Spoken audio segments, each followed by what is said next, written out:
السلام علیکم۔ عمران یعقوب خان صاحب کے ساتھ ویو پوائنٹ سے میں ہوں زینب جتوئی۔ ناظرین، پروگرام کے آغاز میں بات کریں گے، ایک طرف تو یہ بات کی جا رہی تھی کہ ایران امریکہ معاہدے کے قریب ہیں، لیکن باوجود اس کے اس وقت امریکہ کی جانب سے بھی ایران کو دھمکیاں دی جا رہی ہیں، اور ایران بھی جوابی طور پر امریکہ کو کہہ رہا ہے کہ اگر امریکہ کی جانب سے کوئی جارحیت کی گئی تو پھر ایران جواب دے گا۔ اور اس وقت ہم نے دیکھا کہ خلیج عمان میں امریکی جہاز ڈسٹرائر نے ایرانی تجارتی جہازوں کو نشانہ بنایا، پھر خلاف ورزی کی گئی، اور ساتھ ہی ساتھ ایران نے پھر جوابی کارروائی کرتے ہوئے ان ڈسٹرائر جہازوں کو تباہ کیا۔ اس وقت جو ماحول بن رہا ہے، جو زمینی حقائق دکھائی دے رہے ہیں، اسے تو یہی اندازہ لگایا جا سکتا ہے کہ نہ تو صدر ٹرمپ اس معاہدے کی پاسداری کرنا چاہتے ہیں، نہ یہ معاہدہ کرنا چاہتے ہیں، کیونکہ ٹرمپ کی جانب سے بھی یہ کہا جا رہا ہے کہ اگر ایران کو جارحیت کرتا ہے تو پھر ہم اس کو جنگ تصور کریں گے، اگر امریکی فوجیوں کو نشانہ بنایا گیا تو پھر ہم اس کو جنگ تصور کریں گے اور پھر ایران پر باقاعدہ طور پر حملہ کیا جائے گا۔ اور اگر اندرونی طور پر دیکھا جا سکے کہ امریکہ کے اندر بھی صدر ٹرمپ کے لیے حالات جو ہیں وہ کافی نازک دکھائی دے رہے ہیں، ایک قرارداد جو ہے وہ منظور کی گئی ہے جس میں یہ کہا گیا ہے کہ صدر ٹرمپ جو ہے وہ اپنے جنگی اختیارات کو محدود رکھیں۔ اب جو ایران کے خلاف جو جنگی اختیارات صدر ٹرمپ کے پاس تھے وہ بھی محدود ہو گئے ہیں۔ اس وقت کیا کچھ چل رہا ہے، امریکہ کے اندر کیا چل رہا ہے، ان تمام تر پہلوؤں پر ہم بات کریں گے۔ پروگرام کے دوسرے حصے میں بات کریں گے گلگت بلتستان کا الیکشن جو کہ 7 جون کو ہونے جا رہا ہے۔ اس سے پہلے election campaigns Pakistan Tehreek Insaf, Peoples party, نون لیگ کی جانب سے کی جا رہی تھی پچھلے کئی دن سے، اور اب 7 جون کو کیا رزلٹ ہوگا ان الیکشنز کا، کیونکہ ہر پارٹی کی جانب سے کہا جا رہا ہے کہ وہ یقینی طور پر اسے لیڈ کرے گی۔ اس وقت پیپلز پارٹی اور نون لیگ کے درمیان کافی اختلافات دیکھے جا رہے ہیں، اور جو آج کے دن لفظی گولہ باری کی گئی بلاول بھٹو زرداری کی جانب سے جو سٹیٹمنٹس جاری کی گئیں، ان پر بھی بات کریں گے کہ پیپلز پارٹی اور نون لیگ کے درمیان کیا ماحول بنتا جا رہا ہے، اور پھر آنے والے بجٹ میں کس قسم کی مشکلات کا سامنا گورنمنٹ کو کرنا پڑ سکتا ہے۔ پروگرام کے آخری حصے میں بات کریں گے سعودی سرمایہ کاروں کی پاکستان میں بڑھتی ہوئی دلچسپی، اور یہ کہا جا رہا ہے کہ اربوں ڈالر کی سرمایہ کاری پاکستان آ رہی ہے، جس سے پاکستان میں یقینی طور پر نوجوانوں کو روزگار ملے گا اور مختلف شعبوں میں کام کیا جا سکے گا۔ اس سارے معاملے پر پروگرام میں ہم بات کریں گے۔ ناظرین، پروگرام میں سب سے پہلے بات کریں گے ایران امریکہ کے درمیان جو معاملات چل رہے ہیں۔ ایرانی پارلیمنٹ کی جانب سے کہا گیا ہے، ایک لیٹر لکھا گیا ہے مجتبیٰ خامنہئی صاحب کو کہ میزائل کی رینج بڑھانے کے حوالے سے بات کی گئی ہے۔ اس سارے معاملے پر بات کرتے ہیں۔ عبداللہ حمید گل صاحب ہمارے ساتھ موجود ہیں، چیئرمین تحریک جوانان پاکستان اور تجزیہ کار ہیں۔ عبداللہ حمید گل صاحب، بہت شکریہ آپ کے وقت کا۔ اس وقت معاہدے کی خبریں بھی آ رہی ہیں، لیکن دوسری طرف یہ بھی لگ رہا ہے کہ ابھی بھی جنگ کا خدشہ موجود ہے۔ جس طرح سے ایرانی پارلیمنٹ کی جانب سے لیٹر لکھا گیا ہے، اس میں کہا گیا کہ میزائل کی رینج جو ہے وہ بڑھائی جائے، ابھی غالباً 200 کلومیٹر تک ہے یا اس سے تھوڑی زیادہ ہے۔ کیا لگتا ہے آپ کو، کیا Iran intercontinental ballistic missile بنا سکتا ہے؟ بسم اللہ الرحمن الرحیم، بہت بہت شکریہ آپ کا۔ دیکھیں، جہاں تک تعلق ہے کہ ایک خط لکھا گیا ہے، خط کس کی جانب سے لکھا گیا ہے یہ دیکھنا ضروری ہے، یعنی کہ اس کے اندر جمہور کی آواز کو شامل کیا جا رہا ہے۔ حکومت ایک پالیسی بنانے جا رہی ہے، اور یہ بھی بیان آیا ساتھ عباس راکچی صاحب کا، فورن منسٹر کا، کہ مکمل اختیار ہے اور پورے کنٹرول میں ہیں آیت اللہ مجتبیٰ خامنہئی صاحب، یعنی کہ جو نئے رہبر اعلیٰ ان کے بنے ہیں۔ اس کے بعد پارلیمان کی جانب سے یہ خط مرسول ہونا، اس کا مطلب یہ ہے کہ عوامی استصواب رائے سے اس معاملے کو آگے بڑھایا جا رہا ہے، and I think they have the right کہ وہ اس کو آگے بڑھائیں۔ لیکن ان کے پاس میزائل کی رینج تو آلریڈی زیادہ ہے۔ آپ دیکھیے، 200 کلومیٹر والے تو بات نہیں ہے، ان کے پاس تو میزائل رینج جو ہے وہ کہیں زیادہ ہے۔ ہاں، انٹر کانٹیننٹل بیلسٹک میزائل کی کچھ باتیں سامنے آئی تھیں کہ ICBMs انہوں نے بنا لیے ہیں، اور اس کا ایک تجربہ بھی انہوں نے کیا تھا، لیکن وہ مختلف جگہ سے ویریفائی نہیں ہو سکا۔ ہاؤ ایور، میں یہ سمجھتا ہوں کہ اس کے اندر 2-3 باتیں ہیں۔ آپ کو یاد ہوگا کہ ڈیگو گارشیا کے اوپر کچھ میزائل آئے تھے۔ ڈیگو گارشیا وہاں سے تقریباً کچھ 4,500 کلومیٹر دور تھا۔ عبداللہ بھائی، اگر ایران نے واقع ہی یہ والا میزائل بنا لیا ہے جس کا آپ ذکر کر رہے ہیں، تو پھر تو یہ پہلا اسلامی ملک ہوگا جس نے یہ ٹیکنالوجی حاصل کر لی۔ نہیں، آپ کو بہت سارے لوگ ہیں جو پردہ ہے، پردے میں رہنے دو۔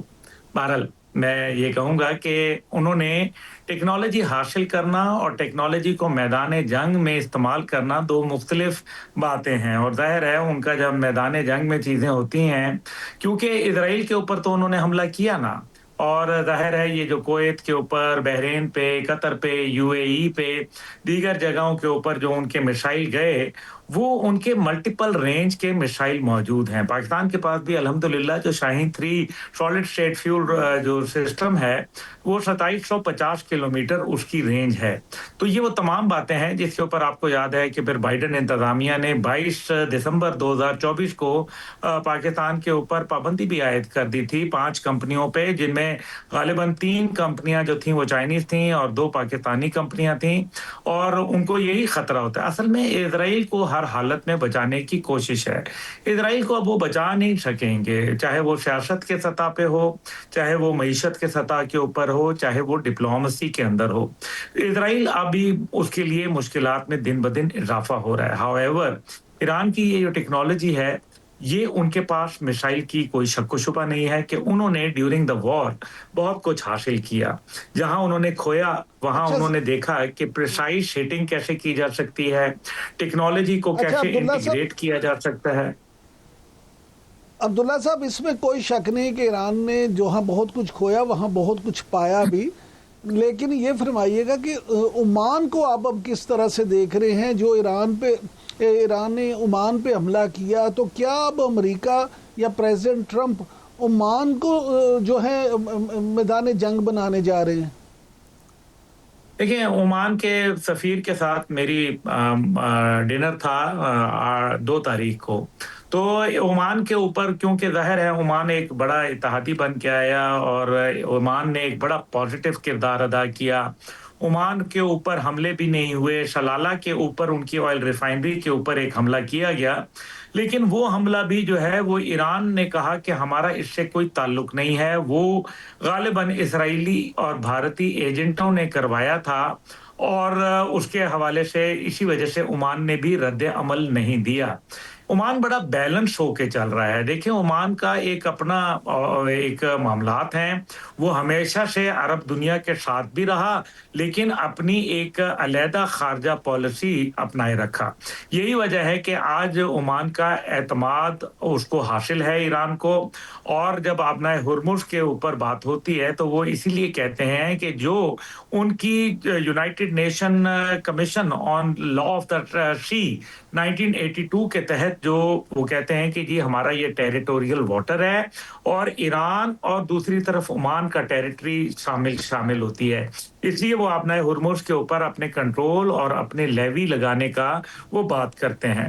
عمان میرے خیال میں عمان کے اوپر اتنا آسان نہیں ہے کوئی بھی معاملہ کرنا، کیونکہ Oman has played always a very good game. Oman نے کوئی ایگریسو پالیسی نہیں اختیار کی، لیکن کبھی بھی وہ میرے خیال میں جس کو کہتے ہیں سروگیٹ بننے کے لیے تیار نہیں تھا۔ اس لیے آئی بلیو کہ عمان کے حوالے سے باتیں تو بہت ساری ہو رہی ہیں، کوشش تو یہی تھی کہ یہ گلف ریجن کے اندر پھیل جائے جنگ، لیکن میرا خیال ہے کہ جس طریقے سے اسرائیل نے اور بھارت نے سوچا تھا، وہ ابھی تک ان کو ان مقاصد کے اندر کامیابی نہیں ملی۔ بالکل عبداللہ حمید گل صاحب بالکل درست بات کی کہ عمان اور ایران کے درمیان اعتماد کا ماحول تو ابھی بھی قائم ہے، یہی وجہ کہ صدر ٹرمپ عمان کو دھمکیاں بھی دے رہے ہیں۔ یہ بتائیے گا کہ جو آج امریکی نمائندگان کی جانب سے قرارداد منظور کی گئی ہے جس میں اب صدر ٹرمپ کے جنگی اختیارات کو محدود کر دیا گیا ہے، کیا لگتا ہے آپ کو اب اس قرارداد کی منظوری کے بعد صدر ٹرمپ پر کوئی پریشر کریٹ ہوگا کہ وہ ایران کے ساتھ جنگ بند کرنے پر مجبور ہو جائیں؟ دیکھیں، اس کے اندر بڑی امپورٹنٹ بات آپ نے کہی ہے۔ صدر ٹرمپ کے اوپر پہلے بھی آپ کو یاد ہے، اس پہ آپ کے اور ہمارے پروگرام بھی ہوئے، جس کے اندر ان کے اوپر کانگریس نے کہا تھا کہ ہم قرارداد لائیں گے، پھر قرارداد آئی، ایک ووٹ سے قرارداد جو ہے وہ شکست کھا گئی، اور لیکن ایک ووٹ انہوں نے کہا کہ ہم ہر ہفتے لے کے آئیں گے، اور پھر قرارداد اس بار منظور ہو گئی۔ لیکن ہاؤ ایور اس کو اپر ہاؤس یعنی کہ سینٹ سے اب منظوری کی ریکوائرمنٹ ہے، دیکھتے ہیں کہ وہاں ہوا کیا ہوتا ہے کیا نہیں، لیکن اس میں جو کیچ ہے وہ بڑا امپورٹنٹ ہے۔ آپ مجھے یہ بتائیے کہ یہ قرارداد پہلے کیوں نہیں منظور ہوئی اور اب کیوں منظور ہو گئی؟ کیا ریپبلکن کے اندر کچھ لوگ ڈونلڈ ٹرمپ سے خیر باد کہہ گئے، دوری اختیار کر گئے، خاموشی سے کانگریس میں اپوزیشن کی لائی ہوئی قرارداد کو منظور کرا لیا؟ یہ ہے وہ خطرے کی گھنٹی جو ڈونلڈ ٹرمپ نے محسوس کر لی ہے، اور یہ اس کا مطلب یہ ہے کہ مستقبل میں صدر کی امپیچمنٹ کے حوالے سے بھی معاملہ ہو سکتا ہے، اور یہی وہ وجہ ہے کہ ڈونلڈ ٹرمپ سٹپٹا گئے ہیں۔ وہ اب پہلے یہ چاہ رہے تھے، میں نے گزارش کی تھی کچھ دن پہلے کہ یہ ڈونلڈ ٹرمپ جو ہے یہ فراڈ ہی کر رہے ہیں، اسرائیل اور جو امریکہ ہے وہ ایک پیج کے اوپر ہے، اس میں کوئی دوسری رائے نہیں ہے، ان کی مرضی سے سارا گولہ بارود بیروت کے لبنان کے خلاف استعمال ہو رہا ہے۔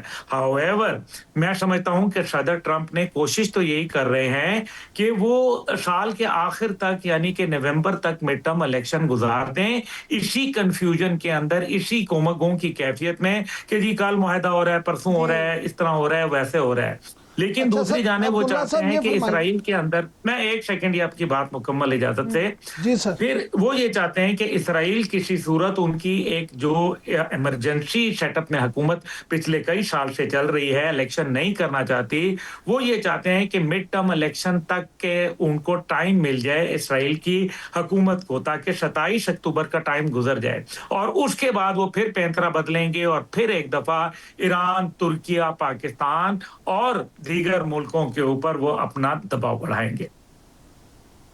جی عمران صاحب۔ اچھا سر یہ فرمائیے گا کہ ایران اور روس کے درمیان جو تعاون ہے اس کو آپ کس طرح سے دیکھتے ہیں؟ روزانہ کی بنیاد پر ان کے تعاون میں فروغ آتا جا رہا ہے، اس خاص طور پہ جوہری تعاون کے حوالے سے آپ کیا سمجھتے ہیں سر؟ دیکھیں جوہری تعاون کا تو پہلے بھی ان کے اوپر اعتماد ہے نا، آپ کو پتہ ہے 11 ٹن ان کا تقریباً لائٹ انریچڈ یورینیم وہاں موجود ہے۔ عمان کے پاس ان کا ہیوی واٹر پڑا ہوا ہے، اس وجہ سے رشیا کا آپ کو یہ بھی یاد ہوگا کہ پاکستان سے دورہ کرنے کے بعد وہ باقاعدہ رشین صدر پیوٹن سے بھی ملے تھے، عباس اراغچی صاحب، اور یہ بڑا اہمیت کا حامل تھا، اس لیے میں یہ سمجھتا ہوں، اور اس میں ہی عمان کا بھی دورہ کیا گیا تھا، اور پھر عمان سے پاکستان ان کو واپس آنا پڑا تھا۔ تو یہ تمام چیزیں، اس کا مطلب یہ ہے کہ پاکستان کا بھی ایک بڑا اہم کردار ہے۔